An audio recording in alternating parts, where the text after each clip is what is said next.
असांजे अॻे लेक्चर जो वक़्तु थी वियो आहे ऐं असां गुज़ारिश कंदासीं असांजे अवामी तहरीक जे अॻवान साईं इस्माइल ख़ासकेली साहब खे त हू पाण खे अॻियूं पंहिंजो लेक्चर ॾियनि जंहिंजो मौज़ू आहे इनक़िलाबी नज़रियो ऐं रूसी इनक़िलाब। साईं इस्माइल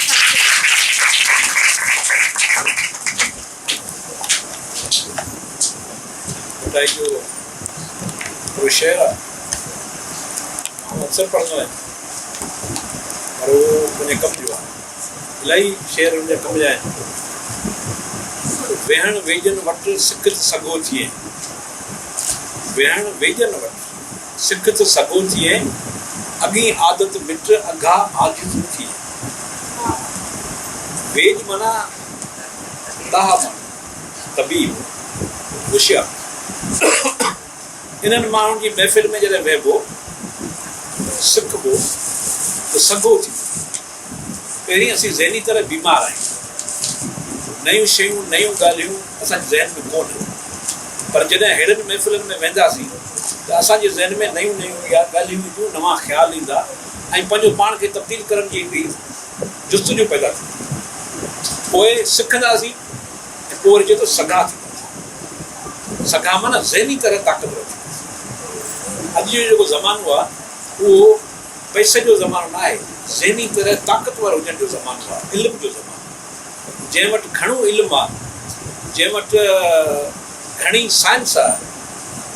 उहो दुनिया जो ताक़तवर तरीन मुल्क थी सघे थो माण्हू थी सघे थो ऐं इहो सभु कुझु पोइ बेटा इन तनाज़ुर में इहा ॻाल्हि तव्हांजो अॼु टियों ॾींहुं आहे ऐं असांखे ॾाढी ख़ुशी थी आहे तव्हां भेनरूं टे ॾींहं ते वेठा आहियो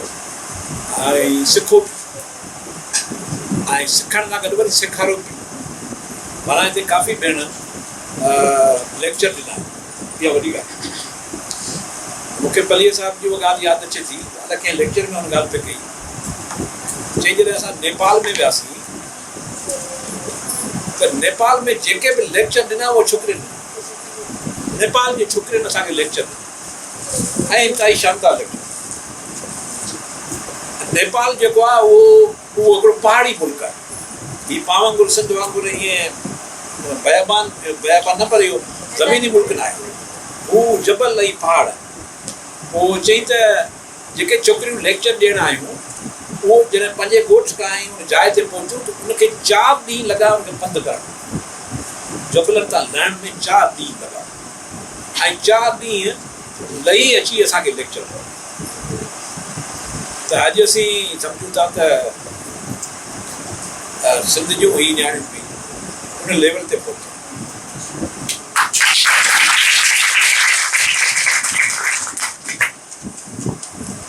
इहा वाहिद अवामी तहरीक आहे जेका सम्झे थी त इनक़िलाब एसि ताईं न ईंदो जेसीं ताईं सिंध जी जेका अधा आबादी आहे उन में का तब्दीली न अचे उहे इनक़िलाब में भाङे भाइवार न थियनि उहे न थींदियूं त इनक़िलाब न ईंदो उन लाइ ज़रूरी आहे त उन्हनि खे भाङे भाइवार कजे ऐं उनखे भाङे भाइवार करण लाइ इहो बि ज़रूरी आहे त वरी उन्हनि खे गॾु विहारिजे उनजी तनज़ीम साज़ी कजे उनजी मेंबर साज़ी कजे ऐं उनजी ज़हनी नशो निमा कजे ऐं उनजो ई हिकिड़ो समरा जो पाण ज़हनी नशो निमा जे हिसाब सां अॼु पाण 3 ॾींहं ते हिकिड़ी यूनिवर्सिटी हलाई हिते जेके बि लेक्चर थिया आहिनि उहे असांजे हुननि यूनिवर्सिटियुनि में कोन था थियनि उन में एतिरो इल्मु कोन थो अचे जेतिरो इल्मु असांजे भेणनि हिन 3 ॾींहंनि जे अंदरि तव्हांखे त हीअ असांजी हिकिड़ी यूनिवर्सिटी इन मां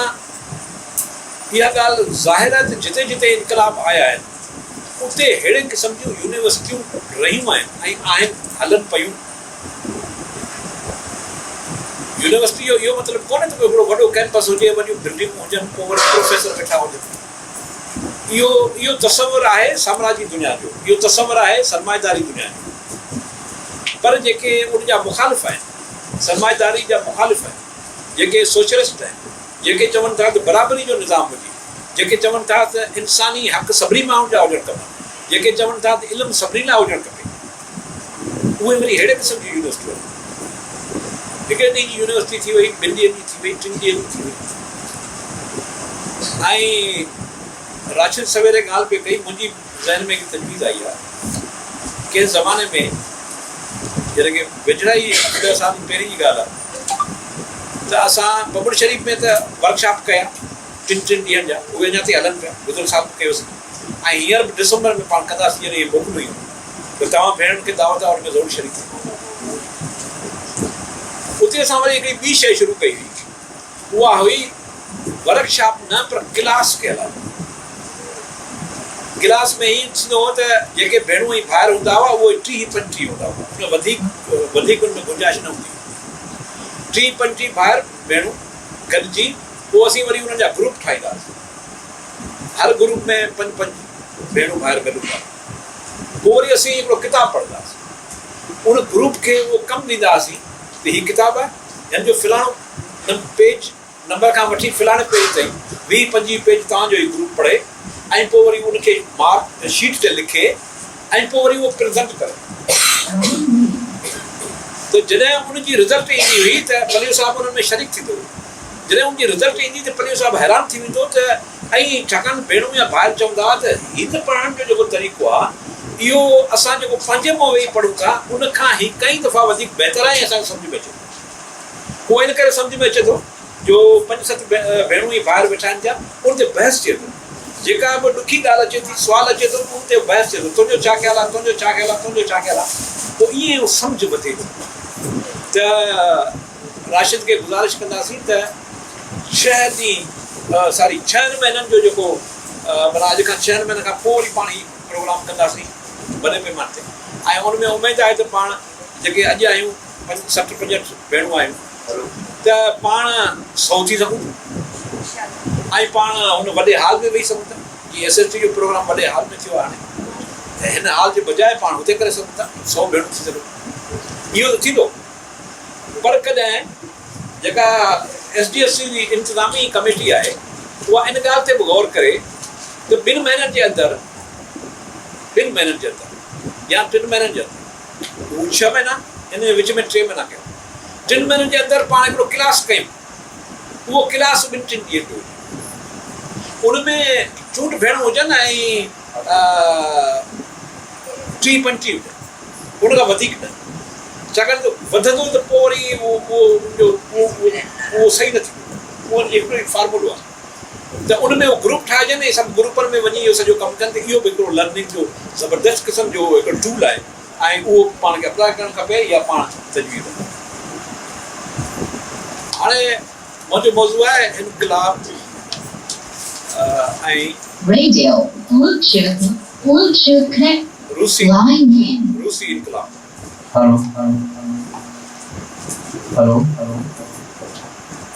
हेलो हेलो आउं घणो बि कोन सम्झंदो, वरी कुर्सी ते वेठुसि।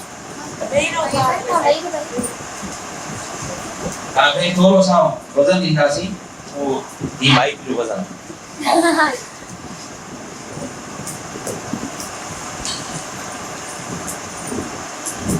इनकलाबी नज़रियो ऐं रूसी। पहिरीं पाण इनकलाबी नज़रिये खे सम्झण जी कोशिशि कंदासीं। हीउ तमामु वॾो मौज़ू आहे जिन खे इलाही टाइम जी ज़रूरत आहे, पर मूंखे टाइम सिर्फ़ु अधु कलाक ॾिनो वियो आहे, छाकाणि 1 बजे असांजो ॿियो दोस्त आहे उहो लेक्चर ॾींदो, उनजो टाइम रखियलु आहे।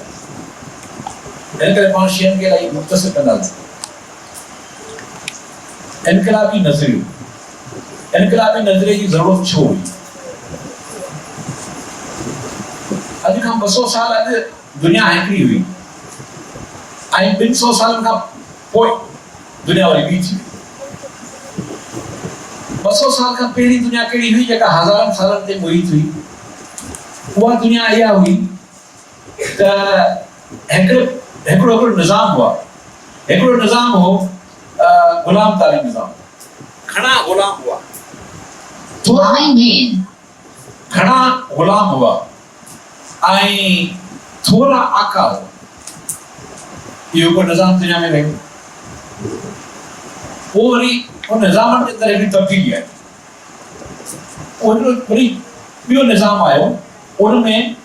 थोरा जागीरदार घणा हारी पैदा थी। इहो हिकिड़ो निज़ाम सॼनि ते हलियो जेको किन मुल्कनि में अञा ताईं हले थो ऐं पां वटि अञा ताईं हले। इन्हनि ॿिन्ही निज़ामनि जे दौरान वॾियूं वेड़ियूं थियूं जेके थोरा माण्हू हुआ उन्हनि घणनि माण्हुनि खे ग़ुलाम करे छॾियो ऐं उनजी सॼी कमाई हू खाई था ऐं उन्हनि खे यानी के ग़ुलामनि खे हारियुनि खे नतीजे में कुझु कोन मिलंदो। उन कुझु हाणे ही डिस्टर्ब थो करे वञे कान बंदो थिए मिले थो माइक जो मसइलो हिन खे छॾींदो आहे।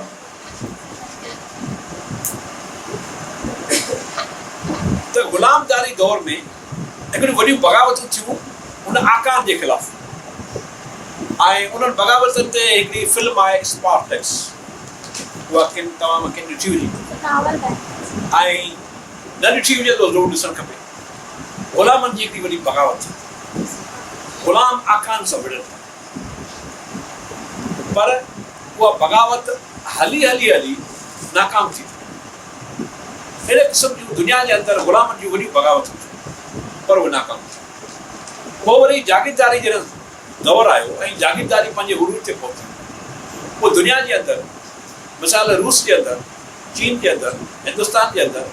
ईअं फ्रांस जे अंदरि ॿियनि इलाही इलाइक़नि में हारियुनि बग़ावतूं कयूं ऐं हारी बग़ावतूं करे उहे जॾहिं वेझो पहुचंदा हुआ त वरी नाकाम थी। यानी कि पाण इहे चऊं त हिकिड़ी पेरिस कम्यून हिकिड़ी हारियुनि जी हिकिड़ी बग़ावत जेका हुई जेका इनकलाबी साइंस पाण हुनखे चऊं। इनकलाबी साइंस पाण इहे चऊं त हिकिड़ो इहो हथियार आहे। हिकिड़े पासे ईअं खणी चऊं त मीरनि जे ज़माने में जेका मीरनि ऐं अंग्रेज़नि जी पाण में जंग लॻी मीरनि वटि तलवारूं हुयूं ऐं अंग्रेज़नि वटि बंदूकूं। यानी कि मीरनि वटि पुराणो हथियारो वेड़ अंग्रेज़नि वटि नओं हथियारो वेड़ ऐं परे खां मार कंदो। मीरनि वटि उहो हथियार जेके तलवार चइजे थो उहो तव्हां वेझो वञी उनखे धकणंदो उहो तव्हांखे मारे या तव्हां उनखे मारियो। पर जेको अंग्रेज़नि वटि नओं हथियार हो उहो इहो हो त उहो भले दुश्मन तव्हांजो परे बीठो हुजे तव्हां उहो त हुनखे वेझे अचण ई न ॾियो तव्हां हुनखे दसे वञो तव्हां हुनखे मारे वञो। इहो को नओं हथियार नए हथियार जे करे मीरनि हारायो ऐं अंग्रेज़नि फतेह हासिल। हाणे जॾहिं कार्ल मार्क्स आयो इन सभिनी नज़रियुनि खे पाण में गॾाए हिकिड़ी समाजी साइंस जो हिकिड़ो इनकलाबी नज़रियो वजूद में आयो। उहो नज़रियो जॾहिं वजूद में आयो त उनजो हिकिड़ो किताब ठाहे कयो उनखे चवनि था इनकलाबी नज़रिये जो हिकिड़ो किताब सन 1850 में शाया थियो। उनखे चइबो आहे कम्युनिस्ट पधरनामो। तव्हां पढ़ियो कम्युनिस्ट पधरनामो 1850 भेट कयो 1850 में उहो किताब शाया थिए थो इंग्लैंड में। पोइ वरी यूरोप जे मुल्कनि में उहो तर्जुमा थी उते हले थो 1850 जी ॻाल्हि। असीं सिंध जा माण्हू मीरनि मां निकिरी अंग्रेज़नि जी ग़ुलामी में अचूं पिया। इहो दौरु आहे 1843। अंग्रेज़ हिते असां वटि आया सिंध में 1843। किताब यानी कि 7 सालनि खां पोइ शाया थियो उहो यूरोप में शाया थियो उहो 1850 में शाया थियो। यानी कि असीं जेको पाण चऊं था त अवामी तहरीक था कुझु कोन कयो आहे 40 साल ऐं ॿिए पासे सही इनकलाब अची विया। थोरे थोरे वक़्फ़े में इनकलाब अची विया आहे। सही ॻाल्हि आहे। चीन जे अंदरि चीन जी जॾहिं पार्टी ठही त 25 सालनि जे अंदरि इनकलाब आणे वरितो। रूसियुनि जी जॾहिं पार्टी ठही तॾहिं उन्हनि 21 सालनि जे अंदरि इनकलाब आणे वरितो। असां वटि अञा ताईं इनकलाब कोन आयो आहे। अवामी तहरीक ठहे कोई 40-45 साल खां मथे टाइम थियो। सबबु छा आहे? हुते ऐं हिते में फ़र्क़ु आहे। जिते जिते इनकलाब आया ऐं असांजे हालतुनि में इनकलाब नथो अचे उनमें फ़र्क़ु आहे। ज़मीनी तरह हिकिड़ो फ़र्क़ु आहे। ज़मीनी फ़र्क़ु इहो आहे त उते उहे किताब उहे नज़रिया पहिरीं पहुची चुका हुआ। 1850 में उहे नज़रिया यूरोप जे अंदरि ॿियनि मुल्कनि जे अंदरि फैलिजी चुका हुआ। असां वटि पंहिंजी ॿोली कान हुई। असां वटि पंहिंजी लिखण जे लाइ ॿोली न हुई। मीरनि जे ज़माने में ॿोली सिंधी हुई कान, लिख बि कान सिंधी हुई, पर उहा लिख बि न हुई, उहा किताबी सूरत में न हुई, उहा फारसी ॿोली मां कमु कढंदा हुआ, उहा किताबी सूरत में न हुई। वरी पाण हुते अचूं था वापसि। 1850 में कमिस पदरनामो शाये थियो ऐं कमिस पदरनामो ईअं यूरोप जे अंदरि फैलिजी थियो ऐं पोइ वरी रूस में अचे थो, पोइ चीन में अचे थो, ईअं वधे थो, पर पाण वरी पहुचे था। हाणे पंहिंजी पोज़ीशन 1843 में पाण गुलाम पिया थियूं। 1850 में हू हिकिड़े साइंसी इनकलाबी नज़रिए जो फैलाव थी वियो उन्हनि मुल्कनि में। असां वटि न पियो थिए, हुते पियो थिए। त जेका असां लेट पिया कयूं जो सबबु हो तारीख़ी तरह उहे शयूं असां वटि। हाणे हीअ जेका इनकलाबी पार्टी पलीअ साहिबु ठाही उहा त 1970-72 में ठही, यानी कि असां वटि इहो नज़रियो फैलियो ई 70-72 में आहे ऐं पलीअ साहिब जी जे करे फैलियो ऐं हुते नज़रियो केतिरा 100 साल अॻे फैलिजी चुको, त उन करे उहे इनकलाब तकड़ा आया ऐं असां वटि इनकलाब पहुचे। हाणे पहिरीं ॻाल्हि कईसीं त जेके इनकलाबी जेके माण्हू पाण में वेड़ूं कंदा हुआ, हेठियूं तबिको ऐं मथे तबिके सां वेड़ कंदो उहे नाकाम थींदा हुआ। पोइ जेके वेड़ूं थियूं उहो वरी कामयाबु थियूं। हाणे जेका समाजी साइंस जेका मार्क्स वारनि ठाही, जेके पोइ वरी पाण इनकलाबी साइंस जो नालो, समाजी साइंस असांखे ॿुधाए थी त तव्हांजे समाज में 3 तबिका मौजूदु आहिनि। इहा अॻे ख़बर न हुई, यानी कि जॾहिं बिजली जो बल्ब ठाहियो वियो, जॾहिं बिजली ठाही वई, तॾहिं ॿुधायो वियो त बिजली जी हिकिड़ी वाधू चार्जिस आहे, ॿी काटू चार्जिस, हिकिड़ी वाधू आहे, ॿी काटू, ऐं इहे ॿई वाधू ऐं काटू जॾहिं पाण में मिलनि था त हिकिड़ो बल्ब रोशन थिए ऐं रोशनी थिए। इहो केरु थो ॿुधाए? इहो असांखे साइंस ॿुधाए, इहा असांखे फिज़िक्स ऐं साइंस ॿुधाए। त इहा हिकिड़ी साइंस आहे। ईअं इलाही पंहिंजो नेचुरल साइंसिस आहिनि जेके पाण पढ़ूं था यूनिवर्सिटी में। इहे समाजी साइंस ॿुधायो मार्क्स जे ज़माने में। मार्क्स अची उन ते रिसर्च कई,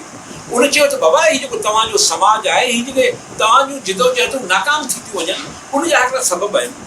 उनजो सबबु इहो आहे त मुकमल तरह जेका समाजी साइंस आहे उहा अञा वजूद में कान आई आहे। अच्छा, उहा समाजी साइंस जॾहिं वजूद में आई, उन समाजी साइंस पंहिंजा उसूल ॾिना। उन समाजी साइंस जो उसूल हो त हीउ जेको तव्हांजो समाज आहे उहो 3 तबिकनि ते ठहियलु। हेठियों तबिको जेको पाण इहे सम्झो त समाज जे अंदरि 100 माण्हू आहिनि, 100 माण्हुनि मथां 80 जेके माण्हू आहिनि उहे हेठिएं तबिके सां तालुक़ु रखनि था ऐं जेके 12, 10 या 12, 14 माण्हू आहिनि उहे विचें तबिके सां तालुक़ु रखनि था। बाक़ी जेके थोरा माण्हू आहिनि 5-7 वञी बचिया उहे मथे तबिके सां तालुक़ु रखनि। हिकिड़ो त समाज जेको आहे तबिकनि में विरहायल आहे, पर तबिकनि में जेको अक्सरियती तबिको आहे उहो वरी हेठियों तबिको आहे, जंहिंमें पाण सभु अची था वञूं। हेठियों तबिको आहे। जेको मथियों तबिको आहे उहो मथियों तबिके में माण्हू आहिनि 4-5 100 जे मुक़ाबले, ऐं मथियों तबिको सदाईं हुकुमरानी करे थो हेठिएं तबिके में। ऐं ॿियो समाजी साइंस ॿुधायो त इन्हनि तबिकनि जो पाण में झेड़ो आहे, इन तबिकनि जो पाण में टकर आहे, इन तबिकनि जी पाण में जंग आहे। उहा जंग जारी आहे जेसीं ताईं इहे तबिका मौजूदु आहिनि। तबिका ख़तमु कंदो त उहा जंग हिकिड़े हिसाब सां ख़तमु थी वेंदी। हाणे जंहिं तबिके वटि पावर आहे, जंहिं तबिके वटि हुकूमत आहे, जंहिं तबिके वटि फ़ौज आहे, उहो तबिको तव्हां ते हुकुमरानी कंदो ऐं उहो तबिको जॾहिं हुकुमरानी कंदो त उनजे ज़िमेदारी में इहा ॻाल्हि शामिल आहे त जेको हेठियों तबिको आहे उनखे तबाह करे रखिणो आहे, उनखे उथणु कोन ॾियणो आहे, उनखे मथे कोन करिणो आहे, उनखे हमेशह तबाह करे बर्बाद करे रखिणो आहे। इहा उनजी ज़िमेवारी में शामिल आहे, हर तबिके जी ज़िमेवारी में शामिल आहे। इहा असांखे समाजी साइंस ॿुधायो। पोइ मार्क्स असांखे ॿुधायो त हाणे तव्हांजा 3 तबिका ठहिया। हेठियों तबिको जेको हारियुनि ऐं मज़दूरनि ते मुश्तमिल आहे, जेको पोरियों तबिको आहे उहो खणाई बि आहे, यानी कि 80% उहो तव्हांजो तबिको आहे। हाणे उन तबिके जी निजात इन ॻाल्हि में आहे त उहो तबिको हिकिड़ी इनकलाबी पार्टी ठाहे, इनकलाबी पार्टी ठाहे ऐं पोइ वरी इनकलाबी नज़रियो ठाहे। इनकलाबी पार्टी इनकलाबी नज़रिए जे तहत हले, पोइ इनकलाबी नज़रियनि ऐं उनजी पार्टी जे तहत आस्ते आस्ते आस्ते पंहिंजो पाण खे ताक़तवर करे, गॾु करे पंहिंजूं ताक़तूं गॾु करे, सभिनी हेठियुनि तबक़नि जे माण्हुनि खे आस्ते आस्ते करे गॾु करे ताक़तवर करे। ताक़तवर छा में? ज़हनी तरह ताक़त, इल्मी तरह ताक़त ऐं वेड़ जे फन में ताक़त। तव्हांजे मुखालिफ़ वटि त टैंकूं आहिनि, उन वटि तोप आहिनि, उन वटि त गोला आहिनि, तव्हां उन्हनि सां मुक़ाबिलो कीअं था करे सघो? उन करे हुन ॿुधायो त तव्हां उन सां मुक़ाबिलो करे सघो था। इहे ट्रैंकूं, इहे जहाज़, इहे गोलियूं तव्हांजे इल्म जे साम्हूं कुझु न आहिनि। जेको इनकलाबी इल्मु आहे, जेको वेड़ जो फन आहे, इन जे साम्हूं इहे कुझु न आहिनि। तव्हां करे सघो था। तव्हांजी वॾो हिन में फ़ाइदो इहो आहे त तव्हां अक्सरियत में आहियो। इहा ॻाल्हि तव्हांजे फ़ाइदे में आहे। हुननि वटि जदीद तरीन हथियारनि पर आहिनि थोरा, माण्हू थोरा, हुकुमरान थोरा। उन करे इहा वेड़ थिए थी। जॾहिं उहा वेड़ थिए थी त पोइ उहे वेड़ूं कामयाबु थियनि थियूं। मिसाल था वठी तकड़ में रूस जे अंदरि वेड़ थी, रूस जे अंदरि इनकलाबी पार्टी ठही, इनकलाबी नज़रियो थियो, इनकलाबी वेड़नि जा गुर सेखारिया विया माण्हुनि खे, ऐं पोइ वरी इनकलाब आंदो वियो। यानी कि इनकलाब उते बादशाह ते इनकलाब आंदो वियो ऐं उन बादशाह खे तबाह करे हारियुनि ऐं मज़दूरनि पंहिंजी हुकूमत कई। इहो इनकलाबी नज़रियो। उन नज़रिए तहत चीन में बि थियो, इएं वियतनाम में बि इएं थियो, ॿिए पासे बि थियो। जेके वेड़ूं थियूं उहे वेड़ूं इन हथियार खां पोइ कामयाबु थियूं। इहो हथियार पाण ईअं सम्झूं त अॻे तलवारूं हुयूं, उन जाइ ते बंदूक अची, यानी कि नओं हथियार अची न। हाणे असांखे समाजी साइंस जे अंदरि जेको वेड़ जो हथियार हो उहो नओं अची वियो ऐं हुन हथियारनि खे तबाह करे छॾियो। इहो हिकिड़ो थुले लेखे हिकिड़ो मिसाल आहे, पर इहो थियनि कींदा। हाणे इहो सॼो कमु करे थो मार्क्स, कार्ल मार्क्स। हाणे इहो थियो हिकिड़ो नज़रियो, जेको टॉपिक जो हिकिड़ो हिसो आहे। इनकलाबी नज़रियो छा आहे? इनकलाबी नज़रियो हिकिड़ी इनकलाबी साइंस मां फुटंदड़ हिकिड़ी शइ आहे। पोइ उन नज़रिए तहत हिकिड़ी पार्टी ठही थी। उहा पार्टी उन नज़रिए तहत हले थी। उनजा पंहिंजा उसूल ऐं ज़ाब्ता आहिनि, उनजा पंहिंजा डिसिप्लिन आहिनि, उनजा पंहिंजा तौर तरीक़ा आहिनि। माना पार्टी खे हलाइण जा हिकिड़ा पंहिंजा तौर तरीक़ा आहिनि। उहे तौर तरीक़ा जॾहिं अप्लाए कजनि था त पोइ कामयाबियूं मिलनि थियूं, पोइ इनकलाब अचनि था, पोइ पार्टियूं बचनि थियूं। हाणे पाण अचूं था वापसि हुन ॻाल्हि ते। इहो पंहिंजो इनकलाबी नज़रियो करे छा थो? हाणे इहो इनकलाबी नज़रियो पैदा कीअं थियो ऐं इहो इनकलाबी नज़रियो कंहिं पैदा कयो ऐं पोइ इन इनकलाबी नज़रिए तहत इनकलाब किथे आया ऐं कीअं आया? मार्क्स 1818 में जर्मनी जे हिकु नंढड़े शहर ट्राय में पैदा थियो। मार्क्स जो जेको ख़ानदान आहे, मार्क्स जो जेको पीउ आहे, उहो यानी कि उते मिडिल क्लास जो माण्हू ऐं उते हिकु नंढड़ो वकील आहे, वकालत करे थो। मार्क्स जो पीउ, मार्क्स जी माउ हिकिड़े ख़ुशहाल ख़ानदान जी औरत आहे। हीअ हिकिड़े ख़ुशहाल यानी ख़ुशहाल एतिरो न पर खाते पीते ख़ानदान जो माण्हू। हाणे उतां हिनखे उहा तइलीम मिले थी उन घर मंझां। उन घर मंझां उनखे उहा तइलीम मिले थी। पोइ आस्ते आस्ते उहो पढ़े थो। पोइ बोन यूनिवर्सिटी में अचे थो, यानी कि जर्मन जी यूनिवर्सिटी में उहो पढ़े थो। पोइ उन पढ़ंदे दौरान उते कुझु ॿिया माण्हू हूंदा आहिनि जिन जा मुख़्तलिफ़ ख़्याल हूंदा आहिनि, उहे इनकलाबी क़िस्म जा ख़्याल हूंदा आहिनि, उन्हनि खे उहो ॾिसे। मिसाल जर्मनी जे अंदरि फ़लसफ़े ते कमु थियो पियो। जेके फ़लसफ़े जा शागिर्द वेठल हूंदा उनखे ख़बर हूंदी फ़लसफ़े ते कमु थियो पियो। हिन उन्हनि फ़लसफ़े जे इल्म खे पढ़णु शुरू कयो ऐं उते जेके उन दौर जा जेके जर्मन जा जेके फ़लसफ़ी हुआ, ही उन्हनि सां मिलियो ऐं हिनखे शौक़ु थियो त इहो फ़लसफ़ो का वॾी ताक़त ऐं मूंखे ॿिए पासे वञण जे बजाए फ़लसफ़े जी लाइन में वञणु खपे। हालांकि प्रिंस हिनखे चयो त तव्हां वकील थींदो, आउं वकील आहियां, तव्हां हिकिड़ा बहितर वकील थियो, बहितर वकील थींदो त पैसा जाम थींदा पवंदा। पर ही प्रिंस जी उहा ॻाल्हि हिन क़बूल न कई। ही उहा फ़लसफ़े जी तरफ़ वियो उन दौर में कांट ऐं ॿिया जेके हेगल इहे फ़लसफ़ी हुआ। ही हेगल सां मिलंदो हो ऐं सां कचहरियूं कंदो ऐं हेगल सां इख़्तिलाफ़ रखंदो। हेगल हिकिड़ो फ़लसफ़ी हो, उन हिकिड़ी जदलियाती मादियत नाले हिकिड़ी शइ ईजाद कई हेगल। मार्क्स उन जदलियाती मादियत खे पढ़णु शुरू कयो, सम्झणु शुरू कयो। उन जॾहिं पढ़ियो ऐं सम्झो त पोइ उन चयो त हेगल जो जेको ही फ़लसफ़ो आहे जदलियाती मादियत जो या फ़लसफ़ो आहे, इहो चए थो त दुनिया में ही ख़राबियूं आहिनि, चए थो इहो मुकमल कोन्हे, इहो अणपूरो आहे। मगर रुगो तूं ख़राबियूं ॿुधायूं न असांखे, हिते ही ख़राबी आहे, हुते ही ख़राबी आहे, ग़रीब माण्हू हिन करे ग़रीब आहिनि, ही अमीर हिन करे अमीर आहिनि, हू जेके बादशाह आहिनि हिन करे बादशाह आहिनि, ऐं हू सुठा ई आहे, ही ख़राबी आहे। घणा माण्हू उन ख़राबी में मुब्तला आहिनि, बसि हुन चयो न इहा ॻाल्हि आहे। मार्क्स चयो त फ़लसफ़े जो कमु आहे रुगो ख़राबियूं न ॿुधाए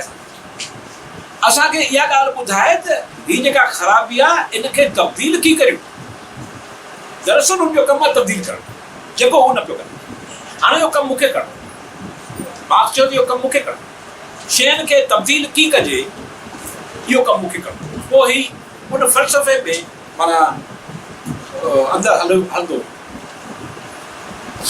इन दौरान हिन लिखणु शुरू कयो, अख़बार में पंहिंजा ख़्याल जेके हुआ उहे अख़बार में लिखणु शुरू कयो। उन्हनि जा ख़्याल उन तब्दीली पसंदि ख़्याल। जॾहिं हेगल वारा वेठा हुआ त जर्मनी वारनि खे, जर्मन जे हुकुमरान तबिके खे का बि तकलीफ़ न, छाकाणि त उन जे फ़लसफ़े मां को टकराव पैदा कोन थियो। टकराव पैदा न थियण जे करे हुकुमरान तबिको ख़ुशि हो हेगल में, बाबा ठीकु आहे, सही आहे, भले पिया कमु कयो।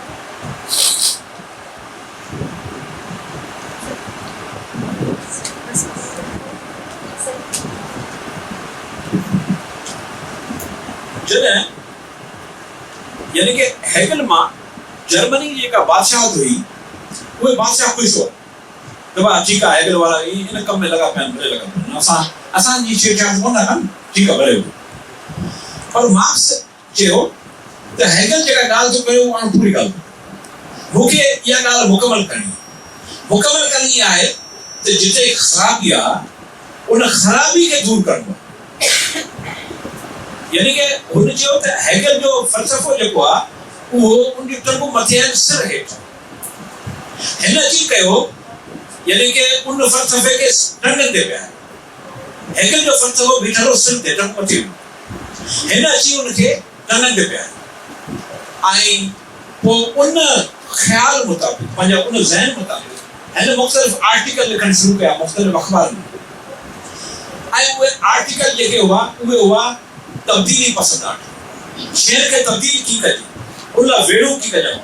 ऐं ही ख़राबियूं आहिनि उनखे बहितर की कजे। उहे जॾहिं आर्टिकल हलणु शुरू थिया तॾहिं उते जेका हुकूमत हुई उहा नाराज़ थी। उन चयो हीउ ख़तरनाक माण्हू आहे, हिकु माण्हू खे चए पियो तव्हां हीउ थियो, तव्हां हुकूमत जे ख़िलाफ़ वेड़ कयो, तव्हां पंहिंजा हक़ वठो। हीउ माण्हू खे हक़ वठणु सेखारे थो,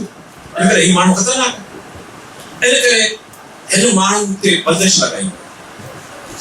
इन ई दौरान यूनिवर्सिटी में हूंदे हिन हिकिड़ी छोकिरी सां शादी कई, उन सां प्यार कयो, उन सां लव कयो, पोइ शादी कई। उनजो नालो जेरी। जेरी जेका हुई उहा हिकिड़े आला तरीन ख़ानदान जी छोकिरी, यानी कि उनजो जेको भाउ हो उन हुकूमत में वज़ीर हो, यानी को हुक्मरान ख़ानदान जी छोकिरी। उन हिन जो पाण में इश्को, उहा हिन जी पाण में शादी थी हुई। ऐं उहो जेको ख़ानदान हो उहो वरी मार्क्स जे पीउ, उनजो पीउ ऐं वरी मार्क्स जो पीउ पाण में दोस्त हो, पर इहा शादी थी। पोइ आहिस्ते आहिस्ते हुकुमरान तबिके छा कयो, हिन खे दरबदर कयो, चयो बाबा हीउ माण्हू ख़तरनाक आहे, हिन जर्मनी मां कढो। हीउ जर्मनी मां निकिरी फ्रांस में वियो। पोइ फ्रांस में वियो त कमु उहो साॻिया कई, ऐं साॻिया कम माना लिखण पढ़ण जा ऐं इनकलाबी क़िस्म जा कमु कई। ऐं पोइ उते मज़दूरनि खे पाण में इकठो कई ऐं उनखे नज़रियत जी कोशिशि कई, हिकु नंढड़ी पार्टी ठाहिण जी कोशिशि कई मज़दूरनि सां ॻाल्हाए। पोइ मज़दूरनि जा पाण में मुज़ाहिरा कराई, तव्हांजा ज़ुल्म आहिनि, कारखाने ख़िलाफ़ मुज़ाहिरो कयो, हुते मुज़ाहिरो कयो। हिते वरी फ्रांस की हुकूमत में नाराज थी भाई ये खतरनाक माण्हू थी हिन खे हितां कढो पोइ ही बेल्जियम वियो ॿिए पासां धिका खाईंदो खाईंदो ही लंडन वञी चेरी हिन सां गॾु जॾहिं लंडन पहुतो हिन वटि कुझु न हो ऐं उन ॾाढी ॾुखी हिकिड़ी सूरत-हाल में हू रहियो हेमिन हिकिड़ी जॻह वरिती मसवाड़ ते पोइ ही रहिया पोइ ही मार्क्स छा कंदो जो लंडन जी जेका लाइब्रेरी आहे वॾे में वॾी उहा अञा ताईं मौजूदु आहे उन लाइब्रेरी में वञी पढ़ंदो उन तारीख़ पढ़ी उन फ़लसफ़ो पढ़ियो उन इक़्तिसादियात पढ़ी ये सभई शयूं पढ़णु शुरू कयूं पोइ हिन पंहिंजो नज़रियो थियो उहो पाण हीअं चई सघूं था मुख़्तसर लफ़्ज़नि में त मार्क्स जेका फिलासफ़ी खई उहा जर्मनी मां खई मार्क्स जेका यूरोपियन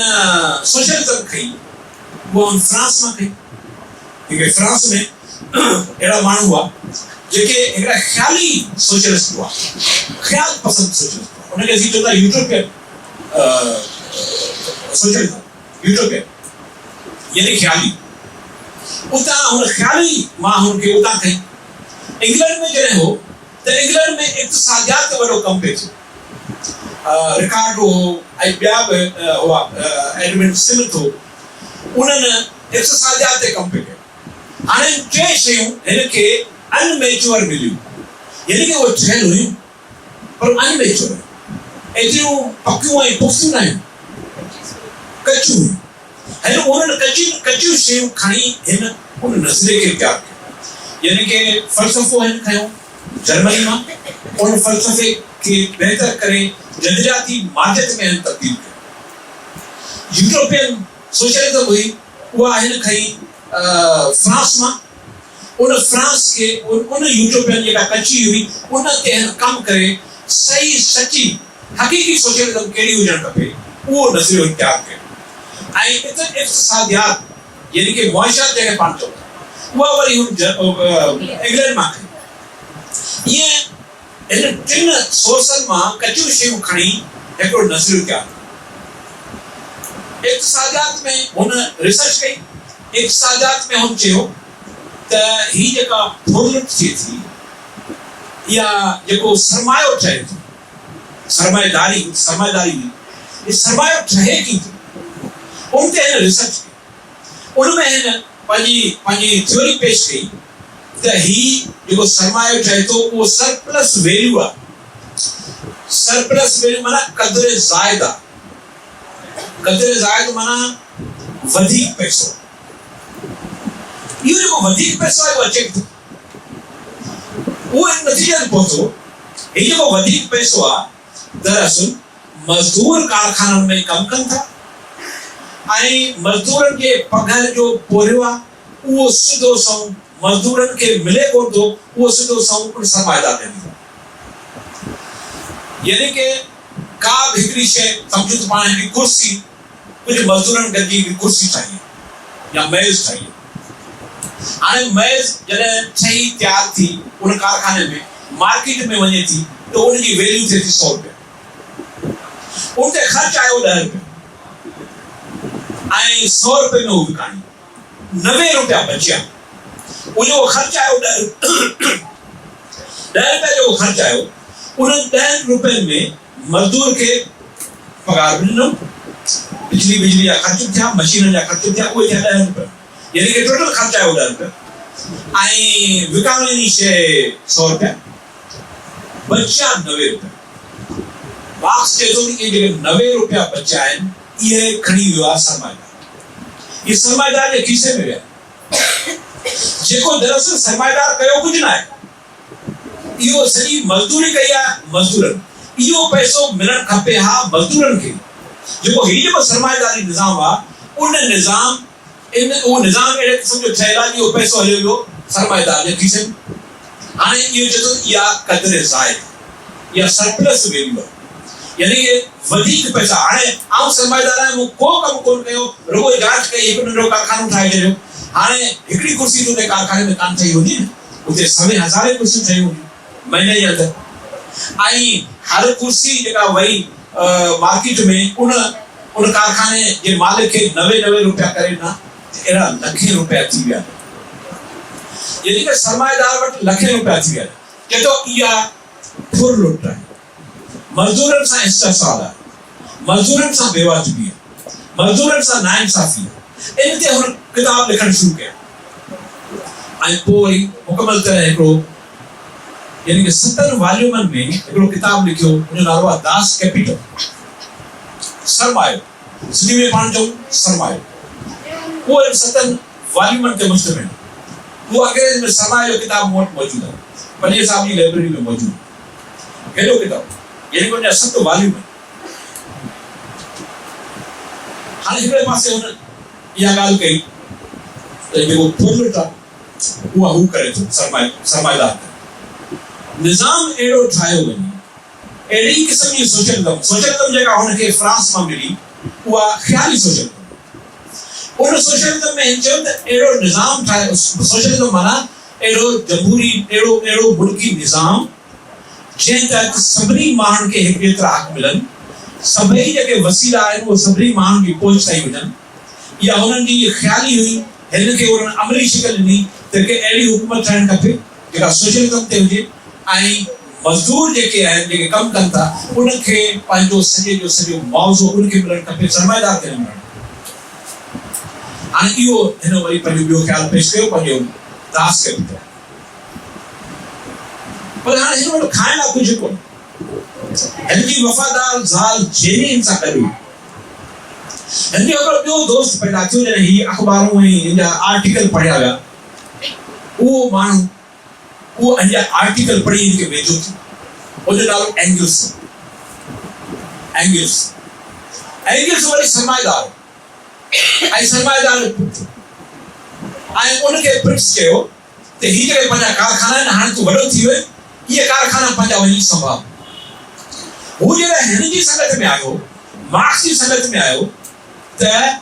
हीअ सरमाएदारी मां हुनजी दिलचस्पी ख़तम थी वई ही वरी मार्क्स जे ख़्यालनि जो हम ख़्याल थी वो जेके ॾुखायूं मार्क्स खे ईंदियूं हुयूं पंहिंजे गुज़र सफ़र जे हिसाब सां उनमें मार्क्स जी एंगल्स जी मदद कंदो कुझु पैसा वैसा ॾींदो तॾहिं हिन जो घर जो चुलो हलंदो मूंखे इहो किताब मूंखे विसरी वियो किताब आहे मार्क्स जी हयाती ते सिंधी में आहे उहो तव्हांखे पढ़णु खपे उहो अयाज़ शेख लिखियो आहे अयाज़ अली कार्ल मार्क्स अयाज़ हाणे मूं जेमल ही फोटोकॉपी पे कराई मूं वो खत फोटोकॉपी कराइण पे चाहियो मूंखे विसरी वियो खणी अचण तकड़ में मूंखे 11 बजे मुंहिंजो लेक्चर ऐं उन तकड़ में मूंखां विसरी वियो पर हाणे चलो वो पंहिंजे दोस्त एंगल्स के थोरो कंदे में आहे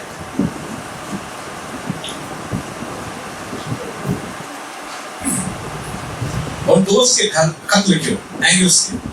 ॾाढो दर्दनाक खत वो तव्हां पढ़ी ॿुधायो पाठे वारो विसरियो उन खत में चयो मूं वटि कुझु कोन्हे घर में खाइण लाइ कुझु न हिकु किराएदार मकान आहे ऐं किराएदार खे पैसो किरायो न पियो ॾेई सघे हाणे कॾहिं किराएदार अची मूंखे हिन घर मां कढी छॾियो मुंहिंजे ॿारनि वटि ॿार बीमार आहिनि उन लाइ दवा खपे खाइण लाइ असां वटि कुझु कोन्हे ॿार मुंहिंजा बीमार उन बीमारी के अंदर हिन जा 5-7 बार गुज़ारे विया इन सॼे अरसे दौरान 5-7 बार गुज़ारे विया उन ॿार खे छा हो उन ॿारनि खे को ज़ुकाम हो मलेरिया हुई वध में टीबी थी वई दवाऊं कोन हुयूं इन मामूली बीमारियुनि में उनजा ॿार गुज़ारे उनजी ज़ाल ते ॿारनि जो गुज़ारण जो ख़ुदि हिनजी शख़्सियत ते तमामु बुरो असर जॾहिं आख़िरी बार गुज़ारियो तॾहिं हिन उहो दास कैपिटल लिखियो पियो के अची हिनखे ॿुधायो त तव्हांजो ॿार गुज़ारियो हुनजो ख़ैरु यानी 5-7 ॿार खे गुज़ारियो हुनजो ख़ैरु ऐं हिकु अहिड़े ॿार खे जनमु ॾियां पियो जेको दुनिया में कॾहिं कोन गुज़ारियो वो ॿार हो दास कैपिटल आओ एड़े नस्ले के जन्म ॾियां पियो एड़े ॿार खे जन्म ॾियां पियो जो दुनिया में कॾहिं कोन गुज़ारे ही गुज़ारियो ख़ैर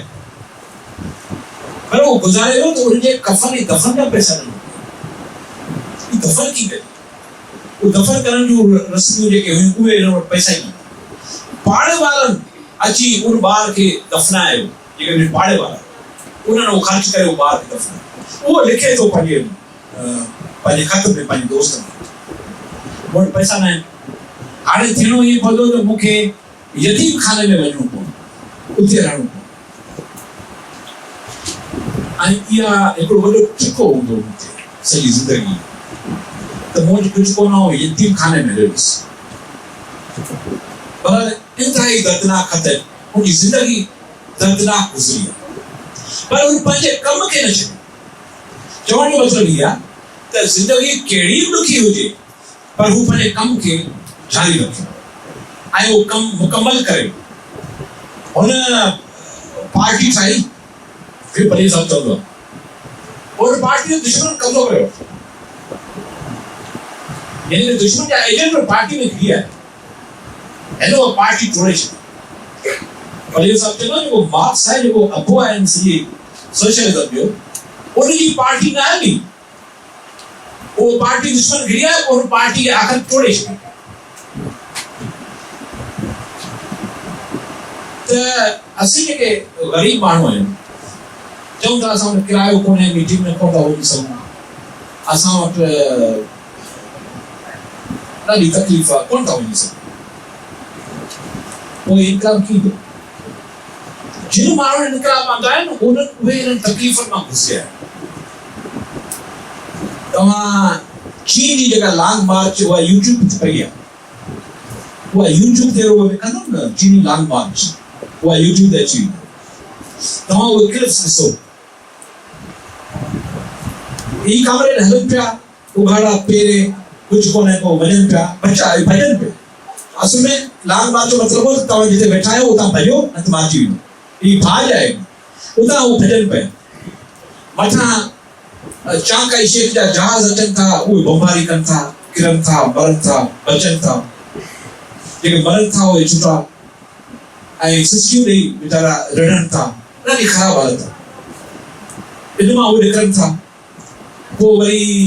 बुख आहे खाइण लाइ कुझु कोन्हे को उहे इहे जेके ॿूटा आहिनि उन्हनि जा पन गरम करे ऐं उहे ॿूटा खाइनि था के ज़हरीला ॿूटा हूंदा आहिनि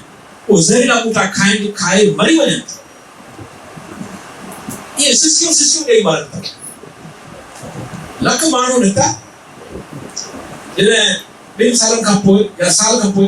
जॾहिं पहुता पंहिंजी आख़िरी मंज़िल ते त 7,000 माण्हू पहुचा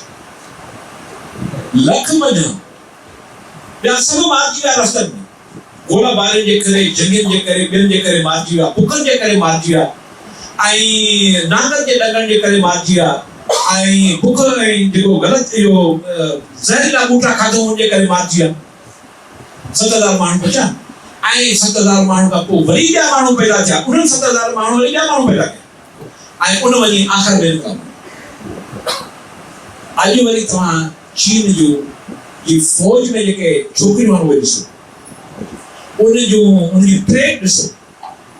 केॾे डिसिप्लिन सां परेड कनि था जहाज़ हलाए था अलाए छा था कनि यानी कि ख़ुशी थींदी आहे असां इहो छाजे करे आहे जेके अॼु छोकिरियूं चीन जी छोकिरियूं ईअं परेड कनि थियूं ऐं ईअं वॾे शान सां हलनि थियूं सबबु इहो आहे त उनजे माइटनि या क़ुर्बानी ॾिनी आहे ये माइट उन लॉन्ग मार्च में सिसकी न मिलनि हा त इहे आज़ाद कोन थियनि हा छोकिरियूं जेके हींअर वेठियूं चीन में थी वियो हो न त उहे माइट जा कर्ज़ी थी वेंदा हुआ जागीरदारनि जा पोइ ॿार विकिणंदा हुआ पोइ ॿार विकिणण में पहिरीं छोकिरी विकिणबी हुई पोइ बचो सभु छोकिरियूं विकामी वयूं कर्ज़ लाहिण जे लाइ पोइ वरी जेको छोकिरो हूंदो उहो कमु उहो पोइ जेकॾहिं बची वियो ठीकु आहे न त उहो भले हीअ त चीन में थी वियो हाणे चीन तव्हां ॾिसो उनजो सबबु छा आहे सबबु त उनजे माण्हुनि उनजे माइटनि क़ुर्बानियूं उहे क़ुर्बानियूं नज़र न अचे हीअ अॼु ईअं कोन हूंदो उहे क़ुर्बानी त हिते बि सिंध में बि पूरे पाकिस्तान में बि यानी कि असां जेके बचा आहियूं न क़ुर्बानी ॾियण जी ज़रूरत आहे जॾहिं असीं क़ुर्बानी ॾींदासीं न सभिनी अज़ाबनि मां गुज़रंदासीं ऐं में मारिजी वेंदासीं पोइ उहो जेके असांजो औलाद ईंदो न पोइ वरी उहो इनकलाब ईंदो त पोइ वरी उहे कमु कंदा खैर ठीकु वरी पाण वापसि था इहे मार्क्स इन हालत में ये पहिरीं उनजी ज़ाल गुज़ारे वियो 1895 न 1890 में शायद या 89 में आई वो सदमो मार्क्स बर्दाश्त न कर 90 में 6 साल जी 90 में 1890 हाँ 1890 सॉरी 1890 में वो गुज़ारे हुई छाकाणि त उनजी वरी उहो ख़त आहे उहो तव्हां पढ़ंदो त उहो वरी ख़त पंहिंजे दोस्तनि खे लिखे थी पार्टी माण्हुनि खे लिखे थी त इहे रिसाले जा जेके पैसा आहिनि उन अख़बार जा पैसा जेके आहिनि इहे तव्हां असांखे कोन था पहुचायो न पहुचाइण जे करे मुंहिंजी हालत ही थी वई दर्दनाक पर उहा वफ़ादार ऐं उहा गुज़ारे वई 1990 में ऐं उन खां 3 सालनि खां पोइ मार्क्स गुज़ारे वियो 1996 सूरत हाल उनजी ख़राब रही ऐं पनीर साहब ॿुधाईंदो आहे हाणे हुन विच में चयो त आऊं का नौकिरी कयां रेलवे में जायूं इंग्लैंड जे रेलवे में जायूं आहियूं क्लार्क जूं ख़ाली एडवर्टाइज आई त क्लार्कनि जे लाइ जाइ ख़ाली आहे ऐं इंटरव्यू अची वियो मार्क्स जो इंटरव्यू वरितो लिखत में मार्क्स फेल थी चई तव्हांजी जेका राइटिंग आहे उहा सुठी न आहे मार्क्स जी राइटिंग सुठी न हुजण जे करे इंग्लैंड जी हुकूमत उनखे क्लार्क जी नौकरी न ॾिनी तसवुर कयो ऐं पोइ वीचारो उन्हनि हालतनि में गुज़ारे पर दास कैपिटल लिखी हाणे उनजे गुज़ारे वञण खां कोई 13 साल जो वक़्फ़ो आहे लेनिन पैदा थिए थो गुज़ारे वञण खां पोइ 13 साल रूस जे अंदरि लेनिन पैदा थिए थो 1800 अरना ना सर लेनिन ना लेनिन 1871 में सर एक ॾिसो थोरी हफ़्ते पहले से पर 12-13 साल जो वक़्फ़ो यानी कि हिकिड़ी जाइंट शख्सियत दुनिया में गुज़ारे हुई उनते वरी उनजो जेको दोस्त हो जेको उनखे दफ़न करणु विया इंग्लैंड में उहो दफ़न थिया ऐं माण्हू ईंदा आहिनि इंग्लैंड त उहो मार्क्स जी क़बर ते वेंदा पोइ एंगल्स खे तकलीफ़ कई त दुनिया जो सोचींदड़ रूह माण्हू उहो फलाणे टाइम ते उन सोचणु बंदि करे छॾियो ऐं उहो हमेशह लाइ अबदी निंड में पोइ वरी लेनिन पैदा थिए लेनिन बि अहिड़ी सूरत हाल में लेनिन जो ख़ानदान उहो मिडिल क्लास जो ख़ानदान हो लेनिन जो पीउ जेको हो उहो इंस्पेक्टर हो स्कूलनि में यानी कि पाण चऊं पियो अॼुकल्ह जे इन लेवल जो माण्हू यानी कि ख़ुशहाल क़िस्म जो ख़ानदान माण्हू उनखे काफ़ी औलाद लेनिन विच पुटो उनजो हिकिड़ो वॾो भाउ अलेक्जेंडर नालो विसरी वियो वो वरी हिकिड़ी ॿी पार्टी में हो उनखे उन पार्टी में रूस जे अंदरि इलाही उन वक़्तु पार्टियूं उनखे चवंदा आहिनि नरोद नायक पार्टी उहा पार्टी माना अवामी पार्टी उनजो मक़सदु हो यानी कि उहो ईअं पाण चऊं त हिन दौर जा देशी उहो ईअं हो उनजो मक़सदु हो त हीअ जेका बि गुरबत आहे इहा बादशाह जे करे इन बादशाह खे माण्हू त माण्हू थोरो गुरबत ख़तमु थींदी आहे हाणे पैसे जी बादशाह जी इन बादशाह खे मारे हुननि प्लान कयो उन प्लान में हिन जो भाउ हो हुन ते अटैक कयो बादशाह बची वियो हीअं बड़ा गिरफ़्तार थियो लेनिन 21 सालनि जो जॾहिं उनजे भाउ खे फांसी ॾेई छॾी जेके बचाव ने फांसी ॾेई पोइ उनजो लाश उनजे घर में आयो लेनिन पंहिंजे भाउ जे लास्ट ते चयो त भाउ तुंहिंजी जिदोजहद ग़लति तुंहिंजो रस्तो ग़लति तुंहिंजो तरीक़ो ग़लति इहो दुरुस्त तरीक़ो न आउं दुरुस्त तरीक़ो इहो हुनजो मां पंहिंजो पोइ यूनिवर्सिटी में वियो कॉलेजनि में वियो पढ़णु लॻो पढ़ंदे पढ़ंदे हुनखे ही मार्क्स वारो फ़लसफ़ो अची किताब अची विया चोपड़ियूं अची पोइ उनखे पढ़णु शुरू कयो पोइ ही उते आशिक़ थी पियो उन फ़लसफ़े पोइ हिन मज़दूरनि में कमु कयो पोइ हारियुनि में कमु कयो ईअं कमु कंदे कंदे सरकार सोगरी कावड़जी पई बादशाह कावड़जी पियो हिनखे 3 सालनि जे लाइ साइबेरिया में विसाइजी जलावतन करे छॾियो साइबेरिया माना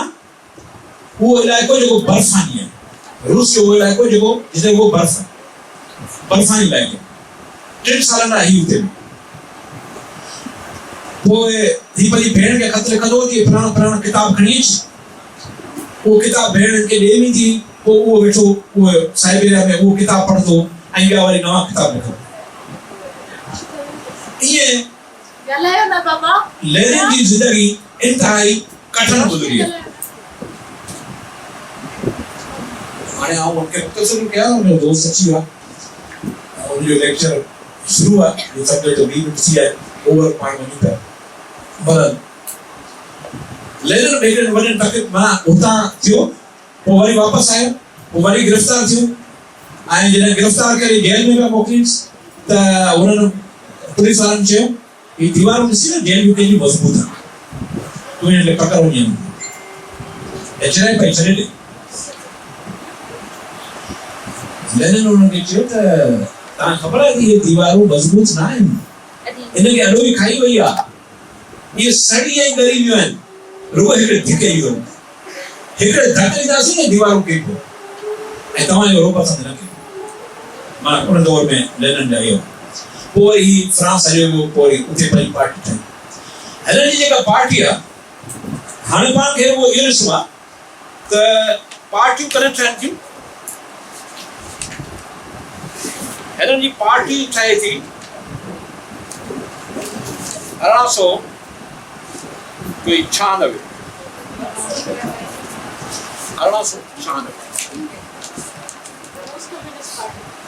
न उनजो नालो उन वक़्तु को ॿियो हूंदो आहे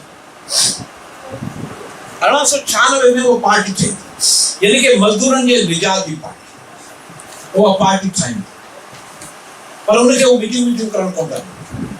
वरी इनखे गिरफ़्तार करे पोइ वरी आज़ाद थी वरी इंग्लैंड हली वियो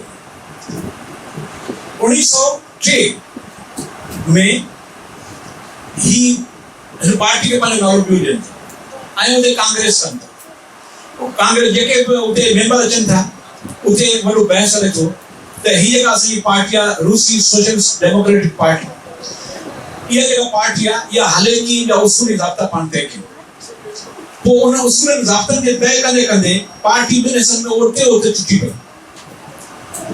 लेनिन चयो त पार्टी जो मेंबर उहो थींदो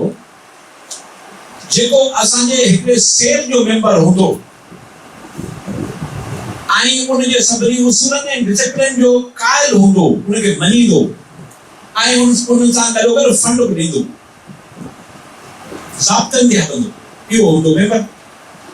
त ॿिया जेके वेठा हुआ उन्हनि चयो त न मेंबर भले हुजे उन ते तव्हांजे जेके उसूल ऐं ज़ाब्ता इहे लागू न हुजनि हू पंहिंजी मर्ज़ी वारो हुजे लेनिन चयो त मर्ज़ी वारो माण्हू असांखे न इन ते वरी शदीद इख़्तिलाफ़ थी इहा कॉन्फ्रेंस हफ़्तो पूरो हली लंडन में नतीजो वञी इहो निकितो पार्टी ॿिनि हिसनि में टुटी वई हिकिड़े खे चवंदी मेंशेविक आहिनि ॿिए खे चवंदी बाल्शेविक आहिनि बाल्शेविक माना अक्सरियत वारा उहे थिया लेनिन जे पासे माना पार्टी अंदरि जेके माण्हू टुटा अक्सरियत माण्हू विया लेनिन जी साइड में त लेनिन सही थो चवे ऐं बाक़ी जेके ॿिया हुआ उहे थिया मेंशेविक माना अक्सरियत वारा ऐं उहे अलॻि थी विया हाणे पार्टी ॿिनि ख़ैरनि सां पार्टी ठही बसि टुटी वई कल्ह तव्हांखे डायरेक्ट अदर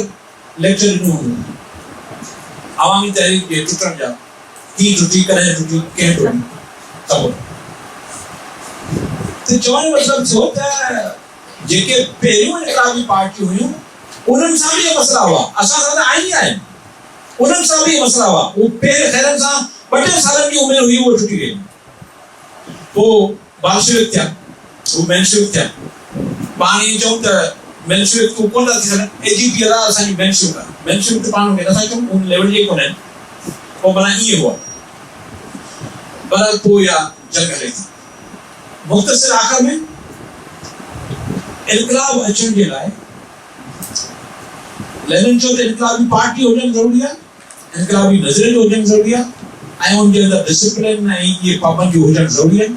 ऐं उन्हनि ते हुन डिसिप्लिन सां कमु कयो। उन ते हुनजो चवणो त इहो डिसिप्लिन पाण लागू छो था कयूं? डिसिप्लिन लागू इन करे था कयूं जो पाण बेहथियार माण्हू, पंहिंजी वेड़ उन्हनि माण्हुनि सां आहे जिन वटि टैंकूं आहिनि, जिन वटि फौज आहे, जिन वटि बंदोबस्त आहे। पाण वेड़ उन सां था कयूं, पाण हथियार था ॾियूं, बेहथियार आहियूं। इन करे पंहिंजो हथियार आहे डिसिप्लिन, राज़दारी। राज़दारी असांजो हथियार आहे। जेकॾहिं राज़दारी न हूंदी ऐं डिसिप्लिन न हूंदो त पाण हू त असांखे ॿार वेंदा आहियूं, हुनखे ख़बर ई कान पवंदी त असीं छा पिया कयूं। इन राज़दारी जो वॾे में वॾो मिसाल 1986 में राउकी जे अंदरि अवामी तहरीक हिकिड़ी कॉन्फ्रेंस करे थी, ऐं ज़िया जो दौर, ज़िया वेठो आहे थियो, ज़िया आमिर जेको माण्हुनि खे हलण ई नथो ॾे, उहो वेठो आहे थियो। 5 माण्हू गॾु नथा करे सघनि, माना कानून लॻल आहे सॼे मुल्क में, 5 माण्हू गॾु न थींदा। अवामी तहरीक राज़दारी वारे उसूल ते हलंदे राउकी जे अंदरि हज़ारे माण्हू गॾु कया, ऐं हिकिड़ी वॾी कॉन्फ्रेंस थी, ऐं मुतालबो थियो त ज़िया कुर्सी खाली कर ऐं फौज जेका आहे बैरकन में। इहा राज़दारी आहे। कॉन्फ्रेंस ख़त्म थी, अलाए की माण्हू आया, सॼी सिनेमा माण्हू आया, का ख़बर कान पई त कीअं आया, ऐं वरी कॉन्फ्रेंस ख़त्म थी त केॾां गुम थी आया, का ख़बर न पई। इन ते जनरल ज़िया नोटिस वरितो, बदीन जी पुलिस, बदीन जे DSP, बदीन जो DC, बदीन जी सॼी इंतज़ामिया खे मुअतल करे छॾियो। तव्हांखे ख़बर ई कान पई कि हेतिरा हज़ारे माण्हू गॾु थी आया हिकड़ी राति में, तव्हांखे ख़बर न पई, ऐं वाक़ई उनखे ख़बर न। छा हुई राज़दारी? हाणे इहो छा हो? इहो हथियार हो। इन राज़दारी जे हथियार दुश्मन खे उगाड़ो करे छॾियो, दुश्मन खे कमज़ोर करे छॾियो। त जेके इनकलाबी पार्टियूं हूंदियूं आहिनि, उनजे अंदरि डिसिप्लिन ऐं राज़दारी इहो पहिरियों शर्त हूंदो आहे। जेकॾहिं उहा राज़दारी न रखी वञे त पहिरीं उहे माण्हू कोन हूंदा, उहे खणी वेंदा आहिनि। इन करे राज़दारी। ख़ैर, ॿियो हिकिड़ो अंसर जेको आहे उते, उहो आहे जेका सूरत हाल आहे, जेका ॿाहिरीं सूरत आहे। अंदरूनी सूरत हाल इहा आहे त पार्टी मज़बूत आहे, मुतहिद आहे, रूसी पार्टी मज़बूत आहे, मुनज़्ज़म आहे, मुतहिद आहे, वेड़ करण जे लाइ तयारु आहे, पर ॿाहिरियूं हालतूं बि तव्हांजो साथ ॾियनि। हाणे ॿाहिरियूं हालतूं कीअं साथ ॾियनि? 1905 रूसी इनकलाब अचे थो, 1917 1905 में छा थो थिए? रूस ऐं जापान जी जंग लॻे थी। 1904 रूस ऐं जापान जी पाण में जंग लॻे थी, ऐं उन में रूस शिकस्त खाए, रूस तबाह थी थो, 3 लख फौजी मरी वञनि था, ऐं मुल्क तबाह थी थो। इहो वॾो थक लॻो उन बादशाह खे, ज़ार खे, ऐं इहा वॾी सपोर्ट थी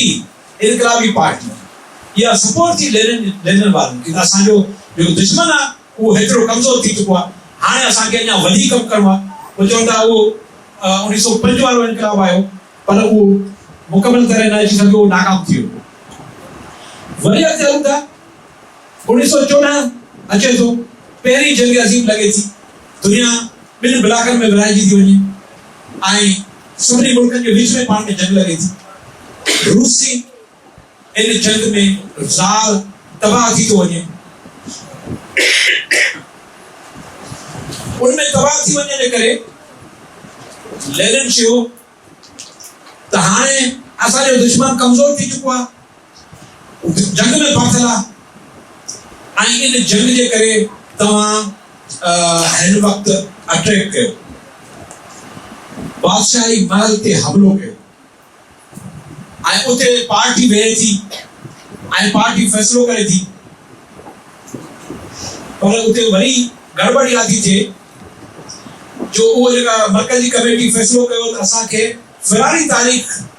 बादशाही महल ते हमलो करणो आहे ऐं हीअ रोड रस्ता सभु बंदि करे छॾिणा आहिनि इहा ख़बर लीक थी वई पार्टी अंदरि ॿ दुश्मन जा माण्हू वेठल हूंदा आहिनि वाको ने कुझु वरी ॿियो नालो आहे शायदि उहे ॿाहिरि वञी माण्हुनि खे ॿुधाईंदा आहिनि ऐलान कंदा आहिनि त असां फलाणी तारीख़ हमलो कंदासीं गैर सरकार खे ख़बर पइजी वञे ऐं पार्टी एक्शन में अचे थी उन ॿिन्ही माण्हुनि खे पार्टी मां ख़ारिज कयो वञे थो ऐं वरी नए सिरे हिकु मतिलबु ठाही वञे थी वरी नए सिरे डेट पार्टी अंदरि ॾिनी वञे थी त हाणे असां हमलो फलाणी तारीख़ कंदासीं पर इहो सॼो राजदारी में हूंदो ऐं उहो राजदारी में थियो हमलो थियो बादशाही महल ते ज़ार मारिजी वियो उनजा ॿिया माण्हू मारिजी विया ऐं सॼी काबीना गिरफ़्तार थी वई ऐं इएं रूस में हिकिड़ो हारियुनि ऐं मज़दूरनि जो हिन 5000 सालनि जी तारीख़ में हिकिड़ो इनक़लाब अची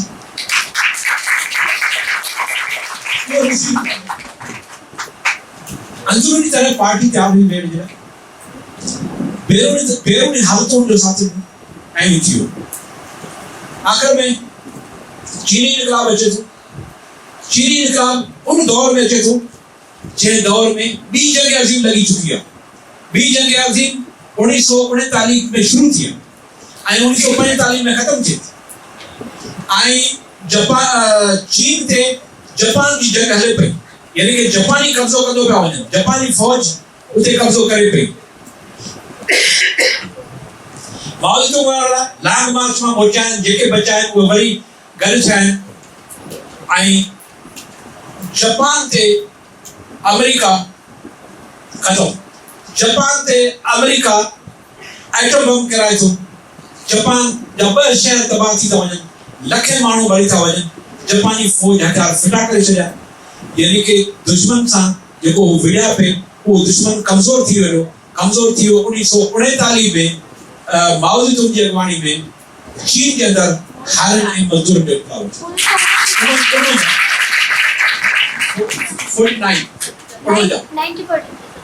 असीं आज़ाद थिया आहियूं पाकिस्तान आज़ाद थियो आहे 1947 में चीन आज़ाद थियो आहे 2 साल पोइ 1949 चीन दुनिया जो हींअर सुपर पावर असांजे घर में अटूट कोन्हे असां 2 साल पहिरीं आज़ाद थिया असां उन खां वधीक हुजणु खपो पाकिस्तान जो माण्हू छो सबब इहो आहे जेका वेड़ जंहिं कई पे उहा कई पे मुस्लिम लीग उते वेड़ कई पे कांग्रेस ये इनकलाबी न हुआ ये सरमाएदारनि जूं पार्टियूं सरमाएदार ने जागीरदार असां वटि जेके हुआ मुस्लिम लीग जे अंदरि त जागीरदार वेठा हुआ हिकिड़ो माण्हू सरमाएदार हो सरमाएदारी सोच रखंदड़ हो उहो क़ाइदे सां ऐं ॿिया सभु जागीरदार हो यानी कि जागीरदार वेड़ पियो कई हुते हिंदुस्तान में सरमाएदार वेड़ पियो कई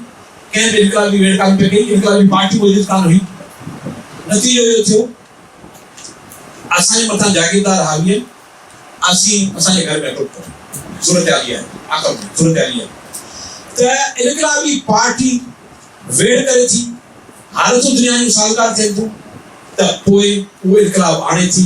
ऐं पाण उन जे लाइ हीअ सॼी तयारी पिया कयूं त ज़रूरी न आहे त साॻियूं हालतूं अञा ताईं हुजनि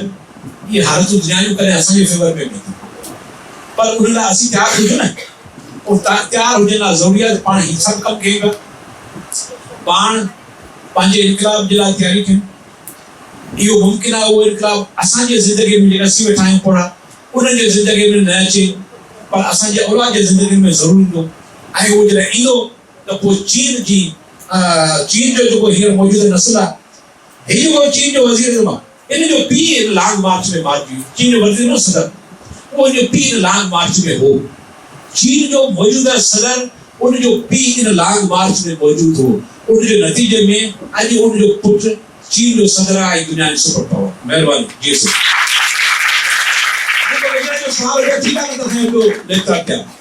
ये मुख्तसर कराए तो असा बेवज भी कया इंतजाम असा के यहां रही गलन वो पठे वो सवाल तक में हो जाता है ये भेड़ के साइंस एंड लेक्चर से मतलब को सवाल है उसका लिमिट रखो बस बस बस सवाल हल सर मुंहिंजो सवाल इहो आहे त जी पार्टी टुटण या अहिड़े लेवल जी ॻाल्हि अचे थी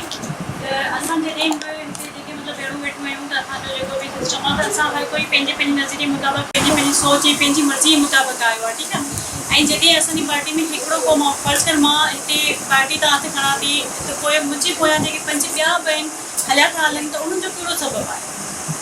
उनजो सबबु हीअ आहे त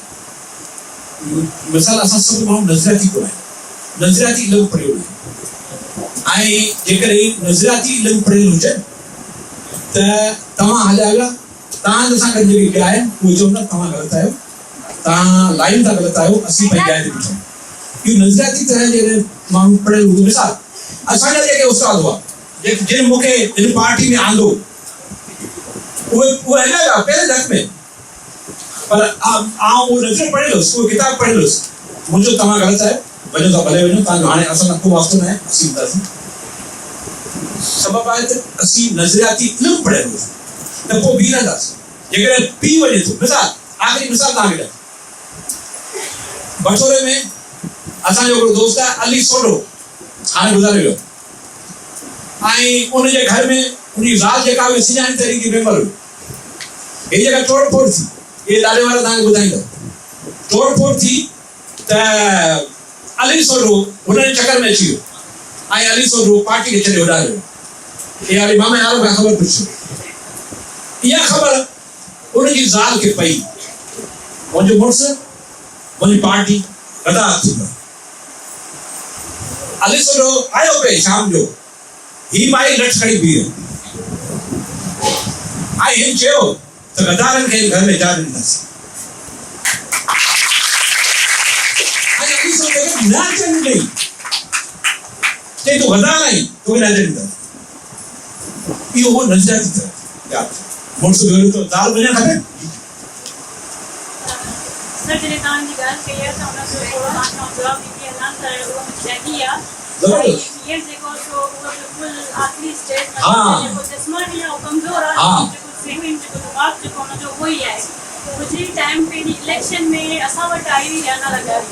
त सेटिंग हली चली हुई जो नज़र बि बिल्कुलु क्लियर आहे ऐं आवाज़ बि बिल्कुलु क्लियर आहे दिमाग़ बि क्लियर आहे सिर्फ़ु इहो ई कमज़ोरी जे वेले जी खटे वेठल आहे ऐं हिनखे थोरी सुण पई त चई ॿियो ख़बरचार हलियूं पियूं वञनि प्यार पिया वञनि खटूं पियूं वञनि केला पिया हाँ। वञनि तॾहिं हुन वरी चाचा चयो या ॿिया जेके ॻोठ चवनि हुननि चयो त फलाणे जे घर याना आई आहे उनजे लाइ वञनि पिया त चई हीअं त जेको माण्हू सूर ॾे ऐं पाण जहिड़ी आवाम तां वठी करे खाए पीए कमाए हगला पंहिंजा घर आहे उन्हनि जे लाइ तव्हां खटूं छो था खणी वञो उनखे कॾो बि न ॾियो पट ते वेह त हुनखे अहसासु थिए त गरम वारीअ जी तकलीफ़ कहिड़ी हूंदी आहे ऐं ॿी ॻाल्हि इहा ई त उहा अञा बि असांखे इन्हनि चीज़नि जो जॾहिं बि हुन वटि ईंदी आहियां मुंहिंजो तक़रीबन महीने में चकर लॻंदो रहंदो आहे मूंखे काफ़ी ॻाल्हियूं ॿुधाईंदी रहंदी आहे सम्झाईंदी रहंदी आहे असां हेॾा नागपांच में वियासीं असां जेल काटिया या असांखे हिते आंसू गैस लॻा हीअ थियो हू थियो अहिड़े लेवल ते असांखे काफ़ी ॻाल्हियूं सम्झाईंदी रहंदी आहे त इहो जेको असांजो जी ॾाढा लेवल ते तव्हां ॻाल्हि कई ठीकु आहे 5 मिंट या दिमाग़ या कलाक 2 कलाक अगरि इंसानु फेरो खाए थो असां नौजवाननि में बि इहो फेरो अची सघे पर असांखे जॾहिं ॾाॾा जो या ॾाॾीअ जो नज़रो ईंदो आहे त असां हिन चीज़नि खां हटी वेंदा आहियूं असांजा वॾा मज़बूत हुआ असां बि मज़बूत असां इहे सभु जेके वेठा आहियूं तव्हांजी ॾाॾी खे सलाम कयो ऐं आख़िरी मिसाल तव्हांखे ॿुधो आहे वो ॾाढे कादर किताब में लिखियो आहे साईं आख़िरी मिसाल इंतज़ाम सख़्ता जदीद माइक खाली साईं तम नहीं विझो भाई इहो मूं ॾाढे जे किताब में पढ़ियो ॾाढो किताब बंदि पियो आहे हुन में पढ़ियो हिते हिकिड़ो हाजी ख़ान नाले माण्हू वेठल आहे ऐं सवेरे हिते अॼु उमरा वेठो हुयो उन्हनि पाण में लव मैरिज कयो शादी कई इहा 1983 खां थोरो अॻी ॻाल्हि 1983 तहरीक हले थी माण्हू जेल में वञनि था पार्टी मोकिले थी जेल में वञो जेल भरियो हाजी ख़ान जेल में हलियो हाणे नई नई शादी थियल मुड़ुस हलियो जेल में उनजो सहुरो छा थो करे यानी कि अदी उमरा जो पीउ छा थो करे उहो कोर्ट मंझां उनखे ज़मानत वठे ज़मानत ऑर्डर वठाए वो आर्डर खणी तो वञे जेल में। अब हाजी खान घुरायो, हाजी खान मुलाकाती आई है, मुलाकात थी थी, हाजी खान खे चए थो त हाणे तूं निकिरी आ, तुंहिंजी मूं ज़मानत कराए छॾी। इहो हाजी खान साम्हूं वेठो आहे, उन किताब में लिखियल आहे। हाजी खान चयो इहो मूंखे ज़मानत वारो सो ॾेखार सिंध में, उहो उनखे हथ में ॾिनी, हुन उनखे फाड़े उनजे मुंहं ते खिलाए। जेतो मुंहिंजा साथी वेठा आहिनि ऐं असीं वरी तव्हां गॾु नामुमकिन। अच्छा उन विच छा निकितो, हाजी खान जो पुटु चीन वञा PhD करे, हारी जो मज़दूर मज़दूर जो पुटु हिन पार्टी में रही करे चीन मां PhD करे आयो आहे, हींअर असिस्टेंट प्रोफेसर। या करामत आहिनि पार्टी जी।